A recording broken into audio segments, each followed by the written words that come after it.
Estamos ao vivo então, mais uma vez, mais uma tarde aqui de terça-feira hoje, para mais uma live, hoje 6 da tarde do dia 23 de março de 2021. Eu sou o Ronaldo, sou médico residente em endocrinologia, vivo em diabetes, com diabetes há mais de 25 anos. E hoje a gente vai falar um pouquinho sobre o que acontece quando a hemoglobina glicada e as medições de glicemia capilar, tanto no sangue quanto na glicose intersticial, não se conversam. Você pode perceber isso aqui, que esse nome, né, glicada e glicemia, parece nome de dupla sertaneja. Então a gente vai conversar um pouquinho a respeito disso. Se você não está acostumado ainda com as nossas lives, como eu faço com duas câmeras, então volta e meia eu vou estar olhando para esta câmera, que está direcionando a gente para o Facebook, e volta e meia para esta câmera, que está direcionando a gente para o nosso Instagram. Então, se você não segue a gente no Facebook, siga a gente no Arquimago da Insulina. Se não segue a gente no Instagram, siga a gente no @doutorinsulina. E a gente faz as lives toda terça e toda quinta-feira, beleza? Vamos dar um oizinho para quem entrou aqui com a gente. A Luísa está aqui com a gente também, a Ne Alves, a Sinara está aqui e o João, que estão aqui acompanhando a nossa live. Então, vamos começar falando um pouquinho sobre o que é a hemoglobina glicada, porque a partir do momento que a gente entende o que é, a gente começa a pensar o que pode acontecer para elas não se conversarem. Para começar, vamos lá. A hemoglobina é aquela proteína que ela existe dentro de toda a hemácia, toda a célula vermelha. E para que ela serve? Para carregar o oxigênio pelo sangue. Ela é o grande veículo do nosso corpo para levar o oxigênio para a célula, onde pode ser utilizado e eventualmente gerar energia. O que acontece é que, como todas as proteínas do corpo, ela vai ter uma reação chamada glicação não enzimática. Então, a glicose cola nessa proteína sem precisar de qualquer tipo de enzima. E, logicamente, essa glicação, essa reação, ela é tão frequente quanto a concentração da glicose for alta.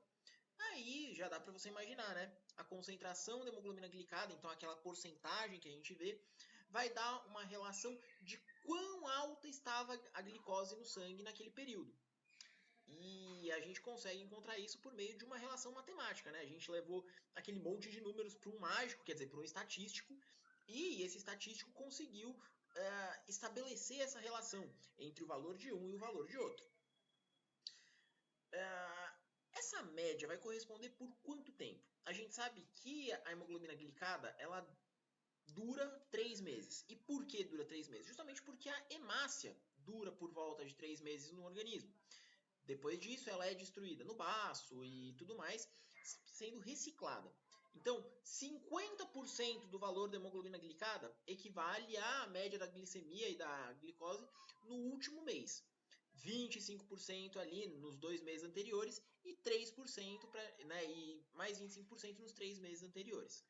Isso faz com que, se você olhar como um todo, durante 3 meses você tenha uma ideia da média da glicose. A Nimai entrou, o Wilson, a Flavinha, tudo certo? E agora a gente vai pensar um pouquinho nas medições de glicose, tá? Normalmente a gente vai ter, pelo menos no momento atual, a gente tem 2 tipos de medição de glicose disponíveis para a gente. Tanto a glicemia capilar, né, que é a clássica ponta de dedo, ou então a medida da glicose intersticial. O que é esse nome esquisito? É basicamente a glicose que está naquele líquidozinho que banha as células. E basicamente é a glicose que é lida pelos sensores de glicose. Então, ela tem uma correlação muito boa com a glicemia, mas não é glicemia. Então, se você de repente ouve alguém falando: ai meu Deus, o meu sensor está medindo a minha glicemia errado, ele sempre mede a sua glicemia errado porque ele não mede a glicemia. Ele está medindo a sua glicose intersticial, tá certo? Considerando o que eu falei antes, tá? Se tem uma correlação da glicose média com a hemoglobina glicada, não faz sentido que também tenha uma correlação da hemoglobina glicada com a glicose média e vice-versa? Faz, não faz? Digam aí no chat. Enquanto isso, a Olivia entrou também. O Gutz entrou, a não é irmão. Então, sim, faz total sentido que isso exista. E se a gente fizer várias medições de glicemia capilar, por exemplo, e a gente calcular uma média delas, a gente pode usar uma fórmula matemática, e essa fórmula matemática, de forma geral, aparece onde? Ali, embaixo daquele exame de hemoglobina glicada que você fez no laboratório, você consegue dar uma estimativa da sua hemoglobina glicada. Agora, quanto mais testes de glicemia você fizer, quanto mais aferições da glicemia capilar você fizer, mais próximo da média real e, portanto, da hemoglobina glicada estimada esse valor vai ser. Não adianta você fazer uma aferição de glicemia capilar por dia e achar que ali, ao longo de 3 meses, você vai ter uma média, justamente porque você vai ter perdido muitos pontos, muitos momentos em que ela estava mais alta e mais baixa. E não sei se você sabe, o organismo não se importa exatamente com quantas vezes você mede para calcular essa média. A glicação da hemoglobina acontece o tempo todo. O Fabrício entrou, Moura entrou também para falar com a gente, Edirene. Bom, aqui começam os nossos problemas, tá? Existem fatores que... Olha só, a Nimaya falou que faz 3 vezes. Pelo menos 4 vezes, tá? Porque você pode fazer antes das refeições e antes da madrugada. É interessante para você ter uma ideia de como tá antes de você dormir. O melhor, né, se você pegar a maioria das diretrizes, seria usar a nossa diretriz da Sociedade Brasileira de Diabetes, da American Diabetes Association, que falam de uma medida de 7 pontos. Então, antes das refeições, 2 horas após as refeições e no meio da madrugada esporadicamente. Ai, meu pai entrou! Oi, pai, bem-vindo à live. Bom, vamos contar um casinho para vocês de como isso pode ter problemas. E quando eu era residente, lá no longínquo ano de 2000 e o Guaraná tinha rolha, não importa, tinha uma mocinha que chegou pra gente com um quadro de anemia falciforme. A anemia falciforme é um tipo de doença hematológica que faz com que a hemoglobina seja degradada rapidamente. Por que isso acontece? Por algum motivo, por uma causa autoimune, igual diabetes tipo 1, é autoimune. A gente tem a quebra das hemácias pelo baço. Lembra que eu falei que é o baço que destrói a hemácia? Então, nesse caso de quem tem anemia falciforme, o que acontece é que essa destruição está muito aumentada.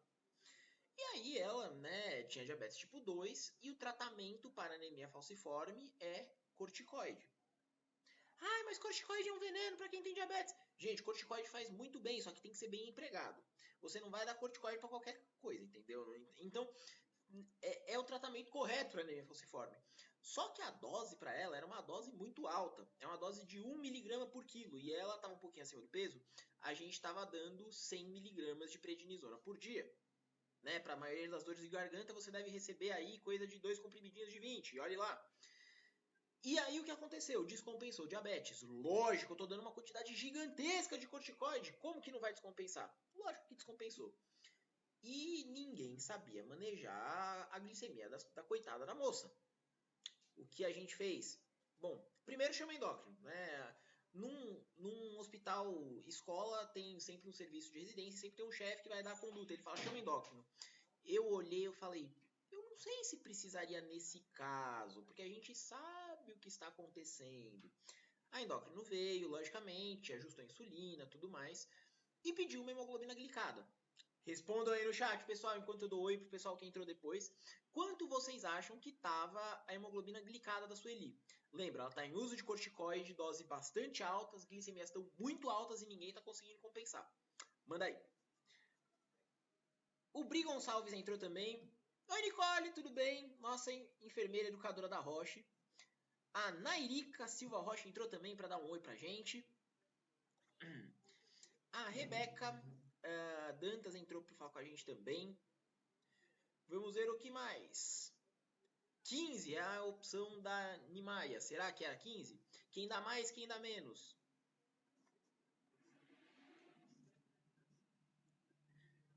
Vamos lá. Quem dá mais, quem dá menos? Pensa, gente. Pensa em tudo que eu disse que talvez vocês já consigam encontrar a resposta. O pessoal mandou em off aqui 9. Bom, vocês querem saber o resultado real, né? O 12, olha, outro 12 aí. Hemoglobina glicada de 3,5. Ah, olha só, o Fabrício respondeu aí, exatamente. O que aconteceu nesse caso? A hemoglobina glicada dela estava muito baixa, justamente porque as hemácias estavam sendo destruídas tão rápido que não dava tempo de ter essa glicação, né, nas hemácias que estavam correndo. Então, isso é o que a gente chama de turnover, né? A a hemácia nasce e ela morre em seguida, nasce e ela morre em seguida. Ela não respeita muito essa regra dos 3 meses, muito em questão dessa anemia, da anemia hemolítica. E aí, a hora que ela melhorou da anemia hemolítica, logicamente a gente pôde pensar em usar hemoglobina glicada. Mas o que eu fiz para conseguir manejar? Aí é que tá o pulo do gato. Eu botei nela um sensor, sabe? Um sensorzinho, um Libre. Justamente porque eu conseguia ver como que estava a estimativa, as curvas de glicose dessa mocinha aí durante a internação. A gente conseguiu ter uma glicada estimada, que nesse caso eu ia confiar ainda mais do que na hemoglobina glicada real, né? Além do mais, ela estava num momento de descompensação, a gente tinha que entender o que estava acontecendo. E eu entendi principalmente que estavam dando corticoide no horário errado. Normalmente a gente dá corticoide pela manhã, estavam dando de noite. Então ela tinha glicemias depois de jantar super altas, que não fazia sentido nenhum se a gente pensasse no horário de administração das medicações. Se tudo fosse correto, e a gente nunca teria percebido isso. Depois de 3 dias com esse manejo, com sensor e tudo mais, a glicada estimada dela caiu sim, né, de 12 ponto alguma coisa bem alta para 8 e alguma coisa. Então assim, em 3 dias a gente conseguiu compensar e essa glicada estimada do sensor ajudou a gente em muito. FT Saúde entrou para dar um oi pra gente, a Claudiane Manuela, desculpa, entrou para conversar um pouquinho com a gente. Ela estava num momento de descompensação, a gente tinha que entender o que estava acontecendo. E eu entendi principalmente que estavam dando corticoide no horário errado. Normalmente a gente dá corticoide pela manhã, estavam dando de noite. Então ela tinha glicemias depois de jantar super altas, que não fazia sentido nenhum se a gente pensasse no horário de administração das medicações. Se tudo fosse correto, e a gente nunca teria percebido isso.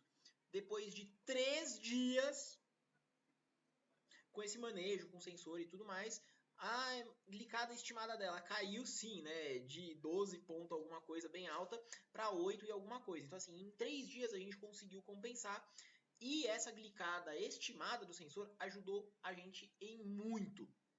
FT Saúde entrou para dar um oi pra gente, a Claudiane Manuela, desculpa, entrou para conversar um pouquinho com a gente.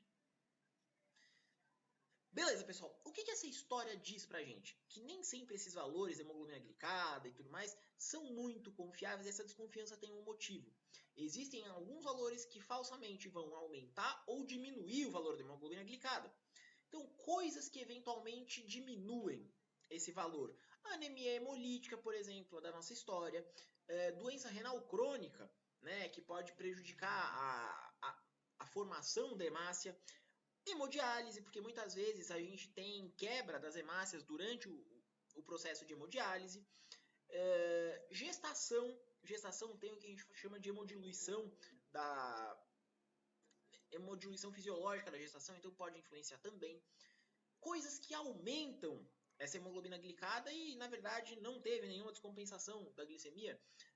Uma anemia por falta de ferro ou vitamina B12, né, falta de vitamina B12, que fazem com que a hemácia dure mais tempo. Então você pode ter eventualmente um período maior para que tenha esse processo de glicação. Esplenectomia, você tirar o baço. Lembra que eu falei que quem destrói a hemácia é o baço? Se você não tem baço, o que acontece? Ela dura mais tempo. Uso de AS, né? Então o pessoal que eventualmente tem algum problema cardíaco, já infartou ou usa AS por algum motivo, pode sim ter uma hemoglobina glicada um pouquinho mais alta. E, logicamente, ureia aumentada, já que ureia também, né, a uremia, a concentração de ureia alta, também vai aumentar o tempo de vida da hemácia. A Thay Veríssima entrou para acompanhar a nossa live, seja muito bem-vinda. E agora, vocês devem imaginar que devem ter coisas que também alteram a interpretação do nosso exame, né? Coisas como, por exemplo, a anemia falciforme e a talassemia. Mas isso não é necessariamente porque está aumentando, diminuindo. É porque essas doenças elas alteram a forma da hemácia, como a hemácia se comporta no organismo.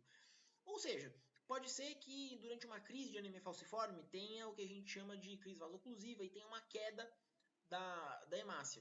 Ou em outros momentos ela esteja normal. Então a gente tem que saber se a pessoa está em crise, se não está, se está tomando algum tipo de remédio. E tudo isso é muito importante para a gente entender se aquela média que a gente está vendo tem a ver com o exame de hemoglobina glicada. Então, quando você estiver lá no seu consultório, olhar para aquela hemoglobina glicada, para a média das glicemias que a pessoa que está passando em atendimento com você está levando, olhar e falar assim, puxa, tá meio esquisito, tá diferente. Em vez de você só pensar que o aparelho pode estar quebrado ou que a pessoa mentiu os resultados, né? E, pessoal, sendo sincero, a gente sabe quando as pessoas estão inventando os resultados. Tem que pensar também nessas outras condições clínicas, especialmente porque elas podem acontecer o tempo todo. E a gente tem que levar isso em consideração porque a gente não cuida só de diabetes, né? A gente tem que cuidar da pessoa como um todo. Beleza? Vamos dar uma olhadinha nas perguntas que vocês responderam, que vocês mandaram pra gente. Vamos virar aqui. Se vocês quiserem, inclusive, tirarem dúvidas a respeito disso, podem mandar pra gente também.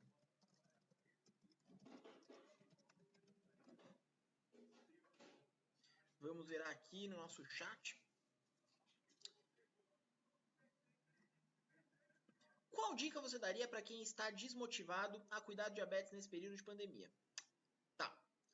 Isso não é só no período de pandemia, tá, Ana? A gente tem que cuidar do diabetes o tempo todo. O diabetes vai estar com a gente durante, antes, depois e o tempo todo pela pandemia. Então, essa questão da sua motivação, a gente tem que avaliar se de repente tem algum componente de depressão. Quem tem diabetes tem maior chance de ter depressão. Então, sugiro que você procure um psicólogo. Tá? A gente tem que ficar de olho nisso. E não só simplesmente olhar e falar assim, tô tão desmotivado pela pandemia. Um dia de cada vez. Pense em se cuidar só por hoje. E amanhã também, só por mais um dia. E assim por diante. Isso ajuda bastante, tá? Vamos ver quem mais. Como calcular a dose da insulina basal? Minha filha pesa 50 quilos, 1,65. Tá, primeira coisa, isso você tem que discutir com o seu médico. Tá? Esse tipo de pergunta a gente não pode responder, gente, mas de maneira geral, a gente começa com uma dose de insulina basal de 0,3 a 0,5 unidades quilo dia e normalmente metade da dose tem que ser de insulina basal e o resto de insulina de correção. Preferencialmente 40% de basal, 60% de bolos. Mas a gente não pode calcular assim a dose de insulina basal da sua filha do nada, só porque sim. Para coisas mais detalhadas, sugiro que você marque uma consulta. Nosso telefone tá aí no nosso Instagram. A insulina basal é geralmente calculada como sendo 40% do peso corporal? Não, 40 a 50% da dose total de insulina diária. Tem gente que precisa de mais insulina, tem gente que precisa de menos insulina. Isso depende da nossa resistência periférica à ação desse hormônio. E qual que é a grande sacada? Muitas vezes as pessoas precisam de pouca insulina. E tudo bem, elas conseguem viver bem com isso. Eu, por exemplo, com 15 a 16 unidades por dia, né, na bomba de insulina, deixando a basal, é o suficiente. Agora, eu peso 64 quilos, isso é basicamente 0,2, é praticamente 0,2 unidades por quilo por dia. E da dose da minha insulina total é coisa de 30%. Então, a questão não é 40 a 50% do peso corporal, mas 40 a 50% da dose total diária de insulina. Beleza? É uma dúvida aí boa e normalmente ela aparece porque esses dados são bastante esquisitos a gente pensar. Nossa, tá entrando bastante gente. Quais problemas estão relacionados à ureia alta? Ora, assim, ureia é um metabólito das proteínas. Então, quando você está tendo quebra de proteína, quebra muscular, você está tendo... É uma dos produtos do metabolismo que a gente consegue dosar no sangue. Não sei se você lembra ali do ensino médio. Ensino médio, que a gente tinha isso? Né? Que então, assim... tudo que a gente come acaba virando os lixinhos, e aqueles lixinhos podem ser amônia, ureia e ácido úrico. Então, a amônia a gente dificilmente mede, o ácido úrico tem outras interferências, mas a ureia é muito bom, especialmente para a gente ver saúde dos rins. Então, quando a gente tem um aumento da ureia, a gente pode pensar que a pessoa está desidratada, a gente pode pensar que a pessoa tem algum problema renal, e ao mesmo tempo, esse aumento da ureia vai favorecer com que a hemácia dure um pouquinho mais. Né? Parece que é meio... Se você quiser pensar um pouquinho, dá para pensar que seria um mecanismo de compensação, já que com prejuízo da função renal, você não consegue muito fabricar hemácia. Então, aquelas que você ainda tem no corpo tendem a durar mais. Tá? Vamos dar uma olhada aqui. O Moura mandou aqui pra gente no chat. O horário da aplicação da Tresiba interfere na glicemia? Tá, assim, de maneira geral, não. A Tresiba é uma insulina bastante interessante, é uma insulina ultralenta, que ela tem aí uma duração mais de 24 horas, desembula até 42 horas. E a grande sacada disso é que te permite uma flexibilização para você eventualmente aplicar em horários um pouco diferentes. Lógico, a gente prefere que seja sempre no mesmo horário para você sempre manter aquela insulina plasmática na mesma quantidade. Mas se algum dia você de repente, esqueci a dose, perdi a hora, dormi um pouquinho mais até mais tarde, isso não seria um problema para o manejo da glicemia, tá? Então, agora, se você está tendo, se a sua filha está tendo hipoglicemia por volta das 4 da manhã, tem que avaliar esse tipo de correção que você está fazendo. Por exemplo, meia unidade de correção, que pode não ser o suficiente. Tem que avaliar direitinho o caso da sua filhinha com o médico dela. Tá? Puxa, não tem um médico. Nosso telefone está aí embaixo. Embaixo não, né? Na verdade em cima, quando a gente sai da live. Vamos dar oi para todo mundo que entrou aqui, então. A Lorena Peixoto, o Felipe, a Débora, a Neiva entraram também. A Emily Catiúcia, a Elisa, a Dalva, o André e a Júlia de Angelis entraram aqui para prestigiar a nossa live. Sejam muito bem-vindos.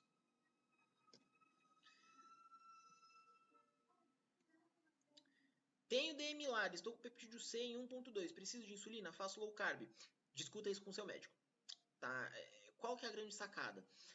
De maneira geral, o diabetes LADA é um diabetes autoimune, sim, tá? Só que ele tende a evoluir lentamente, bem mais lento do que um eventual diabetes tipo 1 clássico, né? Que é aquele que abre com cetoacidose e tudo mais, a gente está acostumado a ver. Balancei tudo aqui. Tem gente que consegue ficar bastante tempo sem insulina, muitas vezes com algumas medicações orais. Tem alguns protocolos que tem estudos saindo, inclusive, com o uso de sitagliptina, vitamina D e tudo mais, só que não dá pra gente recomendar assim do nada, tá? Gente, não faz sentido a gente recomendar uma coisa dessas sem conhecer o seu caso. Então, converse com o seu médico. Pode ser que no futuro você precise de insulina, pode ser que passe muito tempo sem precisar. Tá bem? Crianças com DM1 retornariam a aulas presenciais? É mais complicado do que parece, tá? Qual que é a nossa grande questão? A transmissão do Covid-19 em crianças, até onde a gente tem os estudos, ela é bem baixa, tá? Então, o problema não seria necessariamente a transmissão entre as crianças. O problema são os adultos. Então, professores não vão estar vacinados, o diretor de escola não vai estar vacinado, e essas pessoas estarão circulando. Né? Lógico, mesmo com todas as medidas, a gente pode não ter a proteção mais exata e essas pessoas podem se contaminar também. Então, o problema não seria tanto as crianças, que lógico, tem sim um risco de contaminação, mas uma transmissão menor. Epidemiologicamente falando, em termos de saúde pública, o problema estaria muito mais em adultos, tá? Então, se de repente a sua escola falou que vacinou todo mundo, vacinou o diretor, aí eu não teria tanto medo. Do contrário, acho interessante a gente pressionar por vacinas, tá? E não por abrir ou fechar as coisas. É muito mais inteligente esse uso do nosso tempo. Vamos dar uma olhada.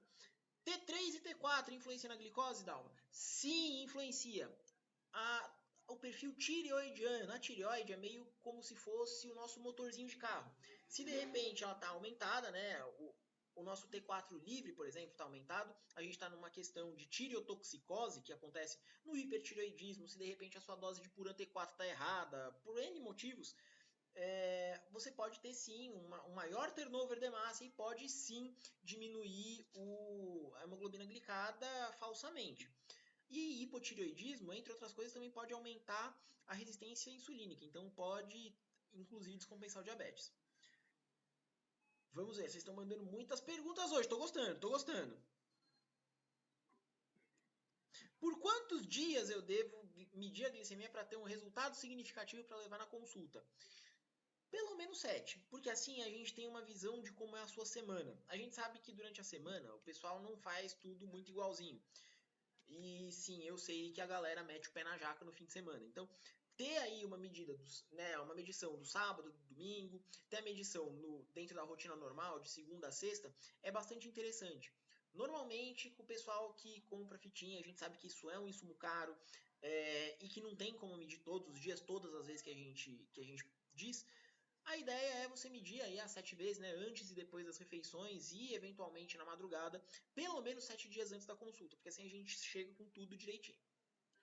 Vamos dar oi pro pessoal que entrou. No Facebook a gente tem a Ilza e a minha mãe entrando também. Oi, mãe.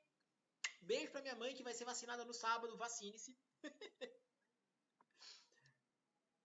Vamos ver. O pessoal Doce Vida Betes entrou, não é o pessoal da revista.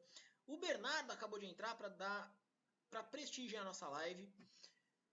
Sejam muito bem-vindos. Curtam a nossa página se você ainda não curte. Sigam a gente no Instagram. Vamos dar uma olhada nas próximas perguntas.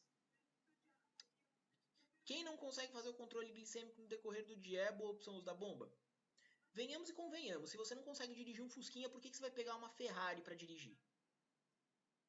Complexo, né? Então, assim, a bomba de insulina ela não vai ser o salvador da pátria. Você vai precisar, sim, fazer contagem de carboidrato direito, você vai precisar aferir a sua glicemia capilar, mesmo que seja uma bomba com sensor. Então, assim, não consegue fazer o controle, então você não é indicação de bomba. Tá? A gente tem que ter a gente trabalha em time. O médico vai dar a melhor terapia, mas você tem que fazer a sua parte, né? Então, não.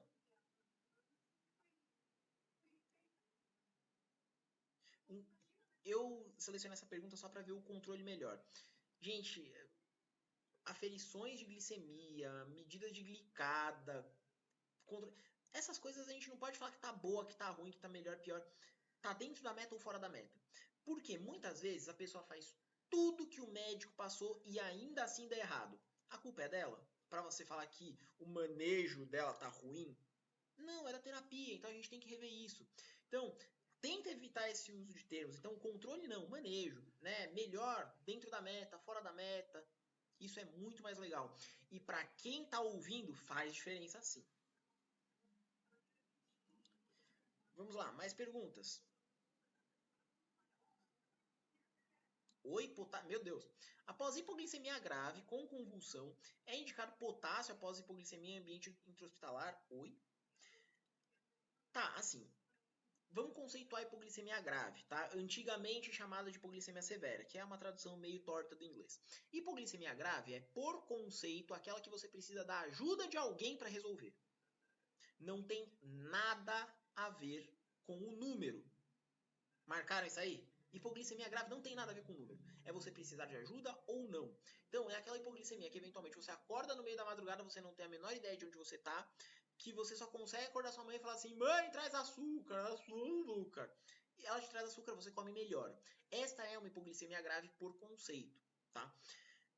Agora, potássio EV não, é indicado você corrigir a hipoglicemia. Agora, se de repente a hipoglicemia foi causada porque você estava com insulina na veia por algum outro motivo, a insulina na veia pode causar uma queda rápida do potássio.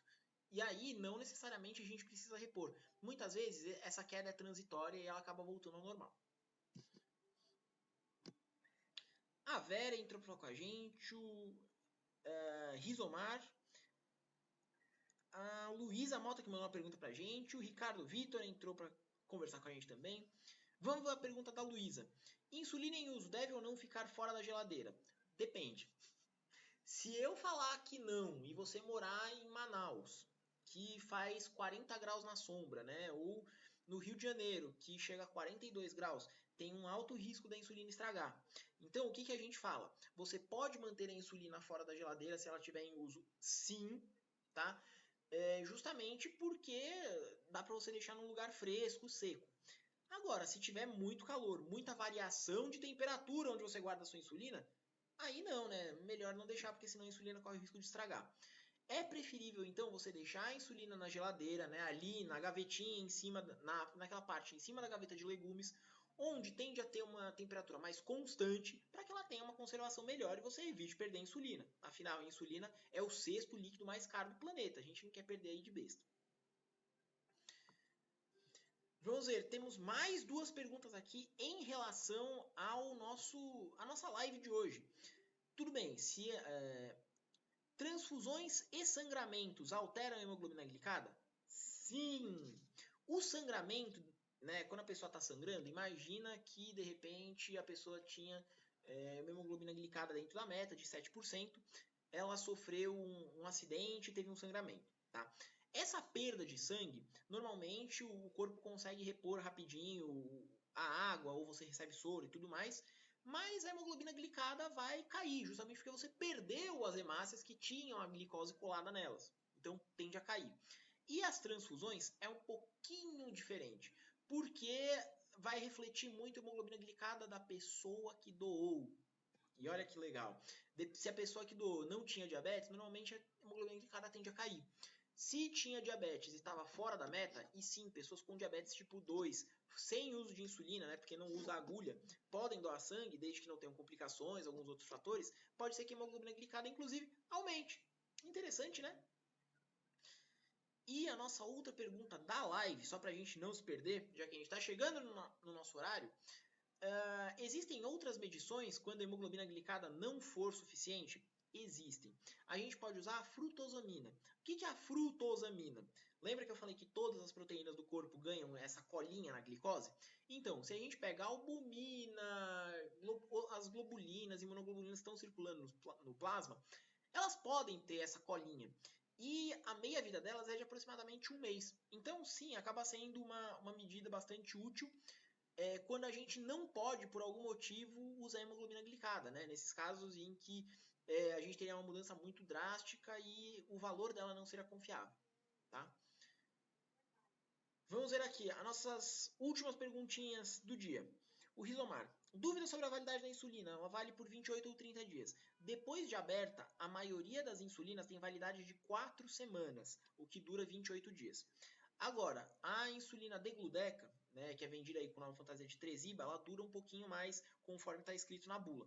Mas, de forma geral, se você não souber, 28 dias, tá? A gente arredonda para 30 justamente porque é muito próximo. Vamos ver se tem mais alguma perguntinha só para a gente fechar com chave de ouro a nossa live, porque hoje a gente já passou até de 31 minutos. Qual o valor para não ter complicações? A glicada não vai dar, assim, não vai ter uma complicação na glicada, tá? A glicada é um parâmetro laboratorial. O melhor valor, a gente sabe que a meta para você evitar complicações, Albino, é de uma hemoglobina glicada menor que 7% para a maioria das pessoas. Eventualmente esse valor pode mudar dependendo do seu quadro clínico, dependendo do que seu médico conversar com você, tá bom? Pessoal, hoje a gente falou bastante e espero que vocês tenham gostado dessa live. A gente volta na próxima quinta-feira, no mesmo bate-horário, no mesmo bate-canal. Se você não segue ainda a nossa página, segue, curte a gente no Facebook, curte a gente no Instagram, divulga para os seus conhecidos, divulga para os profissionais de saúde que você conheça. E se você gostou, deixa aí nos nossos comentários o que você acha de que deve ser o tema da nossa próxima live. Pode mandar perguntas que elas serão respondidas em live. E a gente se vê na próxima quinta-feira. Beleza, pessoal? Um beijo no coração de todos e tchau!